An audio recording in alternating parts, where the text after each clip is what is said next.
ઘોઘા સોમનાથનગર પાસે આવેલ ડબકરમાં મોટા પ્રમાણમાં માછલીઓ મરી જતા તાત્કાલિક સરપંચની ટીમ પહોંચી ઘટના સ્થળે.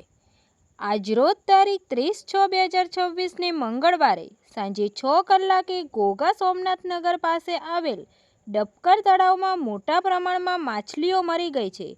તેની જાણ સ્થાનિક લોકો દ્વારા ઘોઘા સરપંચને કરવામાં આવતા ઘોઘા સરપંચ દ્વારા તાત્કાલિક સરપંચે તેમની ટીમને આદેશ કરવામાં આવતા સરપંચની ટીમ સ્થળ ઉપર પહોંચી હતી અને તાત્કાલિક મરેલ માછલીઓની દુર્ગંધથી સ્થાનિકોને રાહત મળે તે માટે જેસીબી બોલાવી મરેલ માછલીઓનો નિકાલ કરવામાં આવ્યો.